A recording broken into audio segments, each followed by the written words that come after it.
I mean, the free kick he's checked. Come on, Tony. Oh, my goodness. That was a hard one. And look at that. Right back here. Setelah 1 tahun menjauh dari segi 8, Tony Ferguson akan memulai aksinya untuk kembali ke jalan kemenangannya berhadapan dengan Michael Chandler dalam pertarungan kelas ringan di UFC 274 yang akan berlangsung pada tanggal 7 Mei dari dalam Footprint Arena di Phoenix. Acara utama UFC 274 mengkompetisikan pertarungan perebutan gelar divisi kelas ringan lainnya yang menampilkan Charles Oliveira sebagai juara bertahan akan melawan Justin Gaethje yang pada pertarungan terakhirnya telah mengalahkan Michael Chandler. Pertarungan Chandler versus Ferguson telah dikabarkan akan terjadi selama berminggu-minggu, dengan kedua belah pihak baru-baru ini setuju untuk bertarung satu sama lain.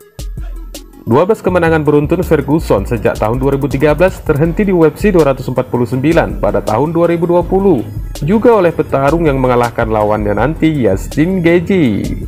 Gaethje melepaskan 143 tembakan terutama ke wajah Ferguson sebelum mengalahkannya melalui TKO, dan sejak itu Ferguson terus mengalami kekalahan beruntun dalam pertarungan sengit melawan Oliveira dan Darius.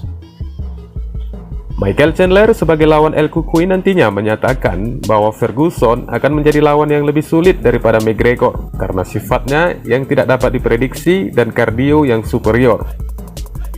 Saya pikir Tony mungkin teka-teki yang lebih sulit untuk dipecahkan hanya karena dia kurang dapat diprediksi. Bukan berarti Conor dapat diprediksi, dia adalah atlet yang fenomenal, tetapi apa yang Anda lihat dengan Conor seringkali adalah apa yang Anda dapatkan. Dan itu adalah teka-teki yang sulit untuk dipecahkan. Tapi begitu Anda melakukannya, itu jauh lebih dapat diprediksi. Saya pikir Tony hanya membawa sedikit ketidakpastian setiap saat. Ditambah kardionya tidak pernah melambat, kata The Iron mengungkapkan sisi kekuatan Kekuatan. Meskipun Michael Chandler mengatakan bahwa McGregor adalah petarung yang memiliki teka-teki juga, namun ia lebih lanjut mengklaim bahwa pertarungannya melawan Ferguson membuatnya lebih bersemangat daripada pertarungan dengan McGregor. Anda tahu itu juga menggairahkan saya karena itu adalah jenis perkelahian dan saya benci duduk di sini dan bertindak seperti berkelahi. Conor tidak akan membuat saya bangun lebih awal atau membuat saya terjaga di malam hari. Jelas itu akan terjadi, tapi ada sesuatu tentang kegilaan Tony. Chandler menambahkan kegairahannya melawan Ferguson. Dari komentar salah satu petarung yang akan berlaga di UFC 274 mendatang, kita akan kembangkan arah pertarungan mereka dari sedikit perdebatan tentang prediksi pertarungan itu antara John McCarthy dan Josh Thompson. John McCarthy percaya bahwa pertarungan 3 ronde melawan Michael Chandler akan tidak menguntungkan bagi Kekuatan, ungkap mantan wasit UFC tersebut.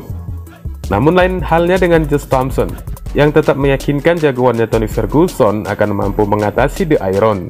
Lantas, apa alasan mereka tentang prediksi pertarungan tersebut? Yuk, kita simak uraiannya.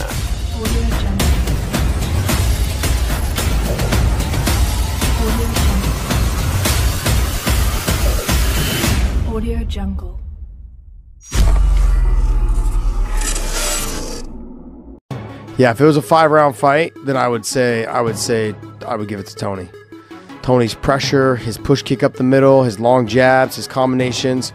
Chandler could get on the neck and potentially sub him, but look, we've seen with Tony, he ain't tapping for shit. No, he don't care. He'll go to sleep or he'll let the arm break. But then again, Chandler ain't getting submitted either. That's true as well. Let's just That's be true honest. as well. But I believe the pressure that Tony brings with the push kick up the middle. That's the one thing that Chandler will sometimes have hard times with.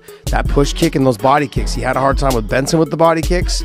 And he does, because he kind of squares up a little bit. He stands sideways like that karate style. But when he gets ready to strike, he hunkers down and he throws the right hand and he levels up. He basically squares up. And Tony's got a nasty push kick. True does. And he does it from a distance, and the length and the reach of Tony, whether it's his legs or his jab or his combinations, it's gonna be hard for Chandler to get in on. Chandler's good at jumping in, but he's also, like I said, he's got one of the worst fight IQs in the game.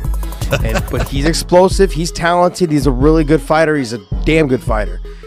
But when it comes down to the style of fight that Tony brings, Tony has a good chance of beating him. If this was a 5-round fight, 3 rounds, there's a lot of, it's going to be hard. It's going to be hard for anybody to really beat Michael Chandler in a 3-round fight, because he's a hero for 2 rounds.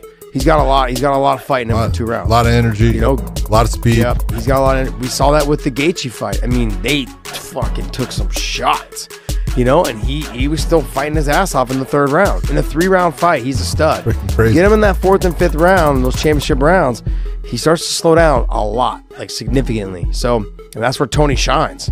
That's where Tony does his best work, is in those 4th and 5th rounds. So, but I mean, I think the fans are going to get what they deserve finally, and this fight's going to be a great fight.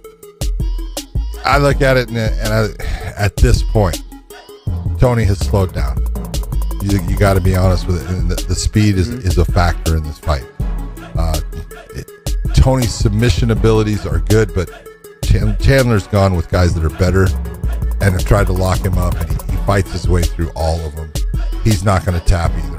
On any submission, he will not give in. So I don't see the submission being a problem. The 3 rounds is a problem in the fact that Tony does have a pace, but Tony doesn't have the power to really hurt Michael that much, where Michael does have the power.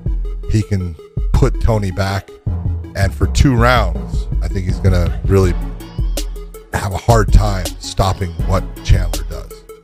Yeah, for 2 rounds. And the 3rd round, I think he can win it. He could possibly end it, but he's going to have to get it done in that 3rd round. It's going to be hard for him to do. I see. I'm going to disagree a little bit with the fact that he doesn't have the power. He doesn't have the power to hurt him, because we've seen Chandler, as he starts to slow down, his chin starts to get a little chinny. 3rd round. Yeah, and I think it depends on how much energy he comes out and fights and hits, you know, in the 1st round. If Tony makes him a dog fight, which he will in that 1st round, and Chandler makes it a dog fight like he did against Gaethje in that 1st round, and with Oliveira as well, he's going to. Yeah, let's and be we're honest. Gonna see, yeah, because he's going to. Yeah. He's going to go in there, and Tony's going to go towards the center, and Tony's going to start to come, and Mike's going to start trying to throw bombs. And he's going to feel Tony's shot, and he's going to go, okay, I'm going to bite down and just continue to walk forward like he did with Gaethje. And look, let's be honest. If you're taking a look at Tony or Gaethje, which one's got more power? Gaethje's got more power. Gaethje kicks harder. He doesn't have the kick up the middle the same as what you're talking about, but his leg kicks are definitely better than Tony's. And that has some effect on someone like Chandler, who's got that wide base. Tony doesn't really attack the leg in that fashion the same way. He'll chop at it a couple times, but not in that relentless fashion. And Tony's power, as far as the single shot, is not what Justin's is. So Michael's gonna feel it, and he's gonna say, okay, I'm gonna try to walk through you and knock you down. That's what he does. I've been much closer to Tony, you know, throughout his career and stuff like that, but both of them have in their last couple of fights. And look at Gaethje being one of the guys. Gaethje put it on Tony. Tony was on a 12-fight win streak when he lost to Gaethje. You know, that fight took a lot out of Tony. That fight was he put a lot of effort into that. He took huge shots, and he left big parts of himself in that cage that night. Now, Chandler, same thing against Gaethje. You know, I don't think. Yes, Chandler lost the fight. There was elements you can look and say, well, there was times he was winning the fight, he was doing well, but he left big parts of him also in that cage.